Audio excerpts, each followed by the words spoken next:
Good morning, magic monkeys. Today is Thursday, April 15th, and this is In Case You Missed Psychology 2.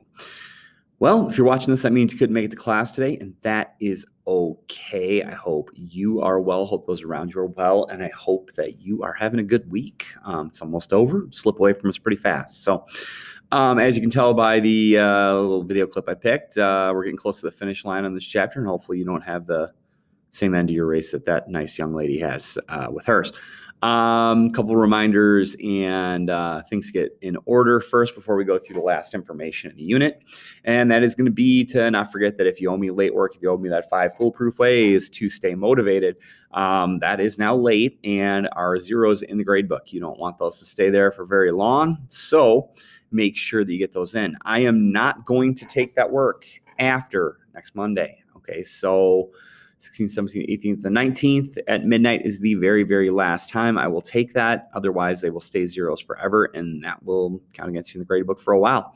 Okay. For those of you guys that did turn it in, please do remember that you can do some correcting on that. You can use the feedback that I gave you to make some corrections and resubmit it. Once you resubmit it, I'll see that, and I will work on getting it graded. Okay, the other big news, this is more a preview, is tomorrow we have our first unit test on this symbolism, motivation, and emotion unit. And tests are content grades only, but obviously still important. And the test is going to be made up of some multiple choice and true and false questions. I didn't put the true and false on there, but I'll throw some of those on. We'll have some short answer questions, and those I'm looking for anywhere between a couple sentences and probably a decent little paragraph. And you can use your notes on those things or any resources that you have. I did post the slides yesterday, which was Wednesday, in Classroom. So if you don't have those, you can page down in Classroom and you'll probably see them. There's quite a few of them, so I don't think you'll miss the post. Okay. Now, in other news, the assignment of this week, which is like motivation and homework or motivation work, is due Monday by midnight. So you're going to use Monday as a work day next week on that if you don't have that done. And obviously I'll get those work done and in the books as soon as I can once they're due. So today what we're going to do is we're going to spend most of our time looking at emotion. We do need to wrap up a little thing about non-survival motivation first. But then we're going to look at emotion, and we're going to look at the different theories for how emotion is formed. As always, if you have any questions, comments, or concerns, please make sure and let me know via email or chat or something along those lines. And if you need help on anything, obviously reach out. I'm more than happy to help you out with anything you need, whether it be for my class or any other class, if I can be helpful. Okay. All right, here we go. So we're going to start off by looking at McClelland's learned needs. So a psychologist, Leslie McClelland, started to get interested in the idea of motivation and what it was that seemed to be really big motivators for people. Obviously, we know you have survival motivators and hunger and thirst. We talked about those. And you have some non-survival motivators like curiosity motive and manipulation motive and contact comfort, which seem to come kind of pre-programmed. They're just a thing. But McClelland was interested in the other things, especially social motivation and why people were motivated to fit into groups and why they were motivated to do things that maybe were outside of their normal behavior in order to do that. And so he developed this theory called learned needs or learned motivation, depending on where you look. And he came up with 4 things that it seemed like a lot. I'm not going to say most because it's a little, it's a little bit of a loaded word. When you hear most, you think like 95%.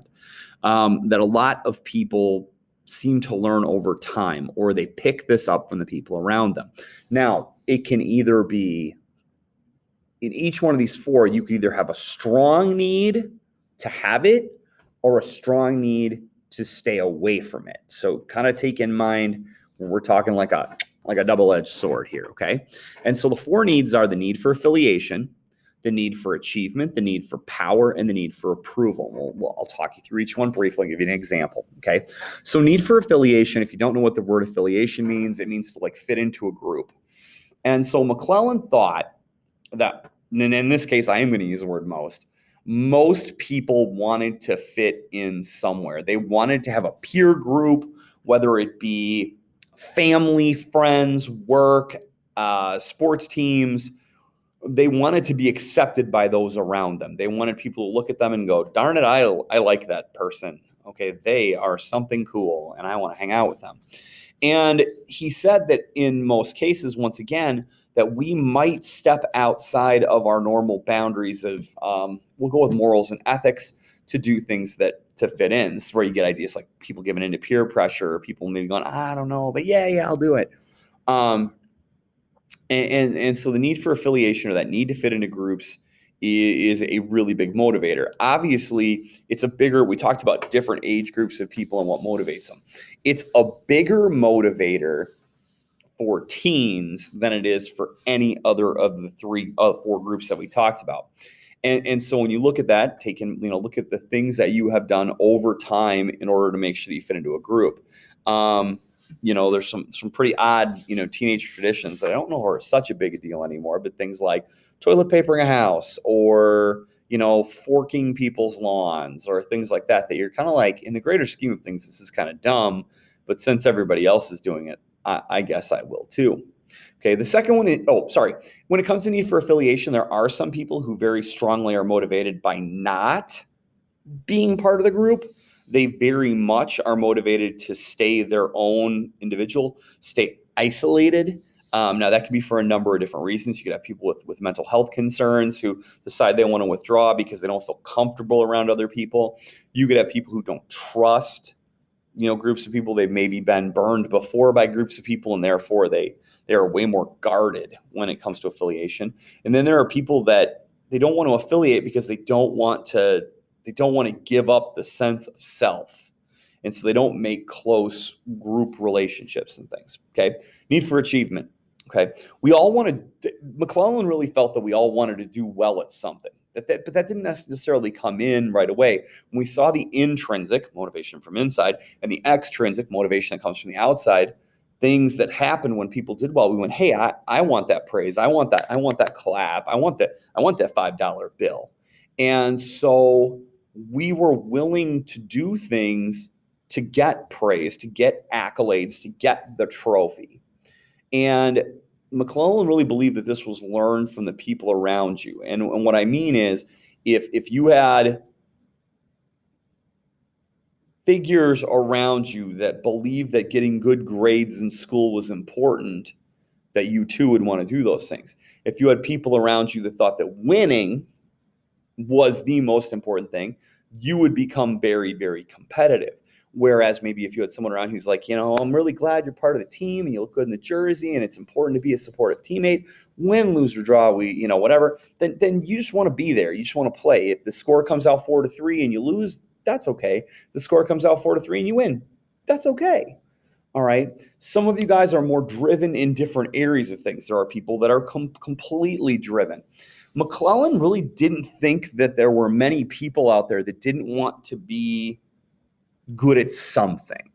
Okay. He really did believe that most people felt some kind of need for achievement, whether it be in personal life, work, athletics, what you name the ability, the thing, you want to be good at it. Okay. Video games. All right. Need for power. Now, this one McClellan didn't think was naturally a thing that everybody was cut out for. But he did believe that there were a lot of people out there who wanted to be in the lead. They wanted to be the leader. They wanted to set the tempo. They wanted to set the tone. They wanted to be their own boss. He also felt like there were a number of people out there that didn't want anything to do with being in charge. He also thought this was something that was kind of learned from the people around you, that if you had positive role models that were powerful, good leaders, that you might look to do that. Whereas if you had role models that maybe were leaders but weren't good leaders, you might go, ooh, I don't want to do that. Or if you had people above you who were not good leaders, you might want to shy away from that. But he believed that people generally wanted to be respected and wanted to have some kind of say in what was happening with them.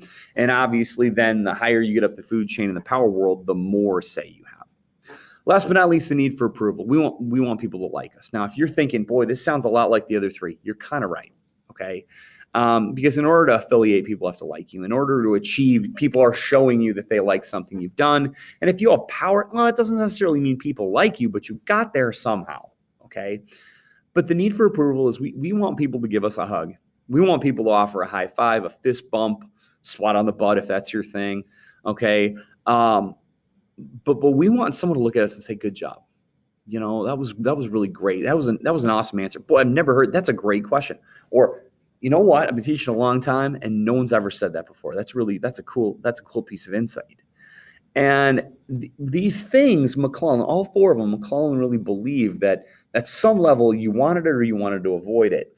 And he really believed that it helped form our self-esteem, our self-concept. It helped with our confidence, all right? And it helped shape how we saw ourselves, okay? If that makes any sense.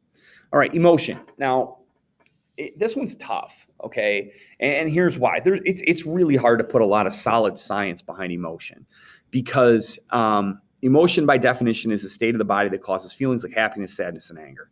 So that definition is pretty mechanical, a state of the body that causes feelings. Now, when I read that, I think like, if my body is doing X, Y, Z, I'm happy.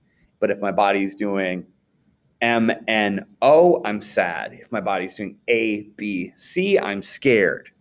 And so it's almost like the checkbox, checkbox, checkbox equals anger. Checkbox, checkbox, checkbox equals anxiety. Okay. So when we look at this, obviously, if I asked you what emotion was, you'd probably say something like, oh, it's how I feel at a time, or it's my, or you give examples. You'd say happy, sad. Okay. And one of the reasons why a lot of things surrounding emotion in science and psychology are really vague is because it's hard to study scientifically. Okay. It's hard to quantify emotion. It's hard to put an objective number on emotion. If I go, how happy are you on a scale of 1 to 10, 1 being not very happy and 10 being the happiest you've ever been in your life?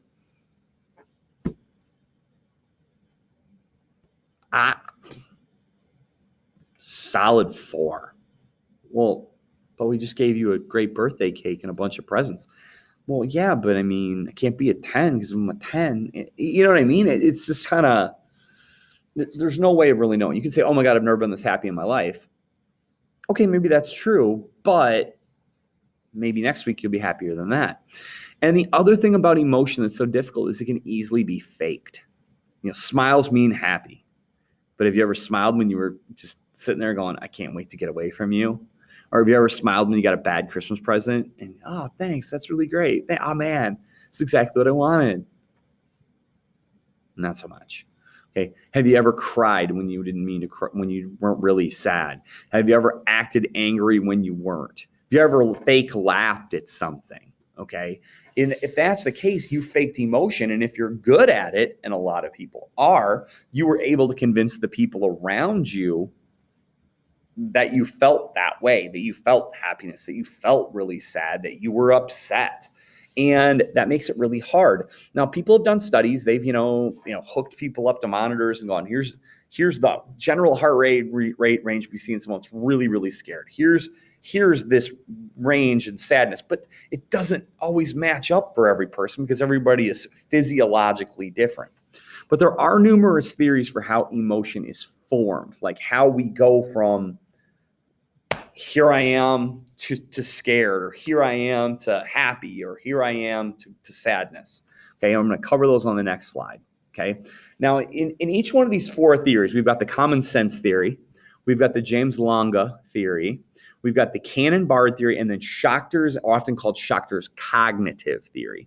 And in each one, you have kind of a step-by-step.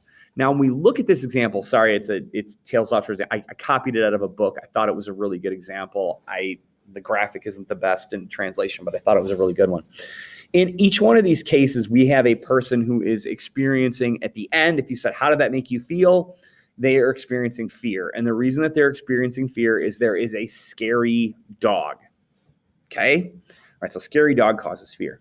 So in the common sense theory, you have an experience. Okay. Now, they use the word subjective. We talked about this a little bit in Psychology 1. Objective means you can score it, and that score means something. Subjective means it can be different from person to person. Maybe not everybody's afraid of this dog.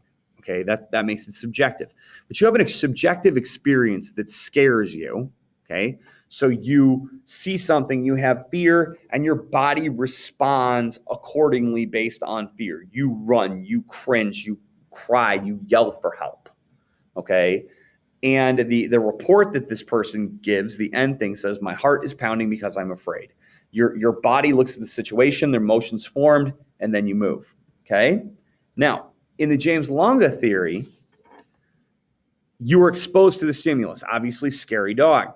Your body responds. Okay. Heart rate goes up, you yell, you turn, you run, adrenaline boost, stomach drops, and then your brain goes, all of these things that just happened, A, B, C, A, this, A, heart rate goes up, B, stomach drops, C, adrenaline, that's fear. So experience, reaction, emotion. Whereas in the first one, it's experience, emotion, reaction. Okay?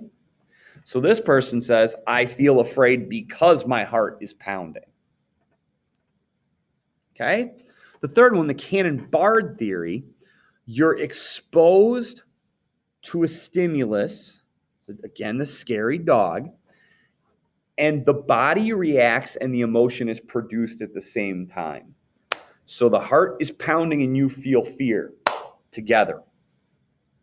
The Cannon-Bard theory states that the two things go together. In the first two, there's a sequence, okay? Fear, then the body, then fear. In this one, they're symbiotic.